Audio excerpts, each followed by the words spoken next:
Dmitri was born in Latvia, but his parents are Russian, so he is not a citizen here. Today he is sitting a Latvian language exam as part of a citizenship test. If he passes, he will get a vote and a proper passport, rather than the so-called alien's passport he has now, which makes travel difficult. Because in France or England, they even don't know what my passport means at all.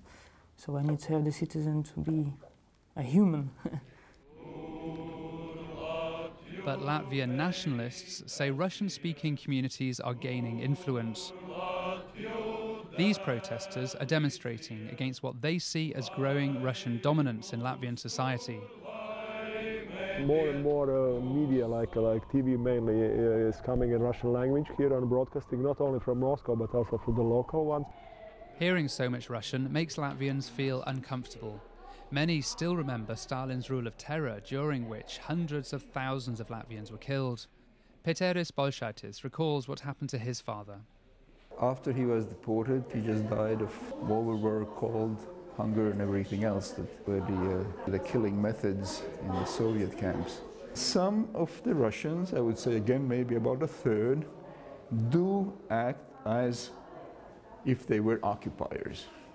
Disenchanted by the fact that the Soviet Union no longer exists, we still should be ruling this country, this is a Russian province, you know, and that of course is upsetting.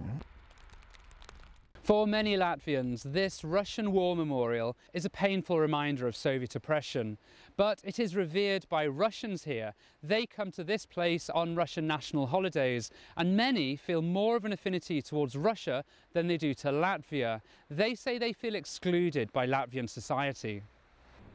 Riga's first ethnically Russian mayor says that Russians pay their taxes, but some feel deprived of public services. If a person comes to the municipality saying he has a problem with the heating or with public transportation or he has some views on the way transport system has to develop, he should have a right to communicate with the city council in Russian language. Dmitri has just come back to collect his test results. So how did he do? It's very funny, I didn't pass, so yeah, I'm disappointed really.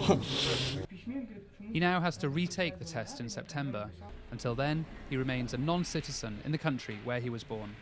Damien McGuinness, BBC News, Riga.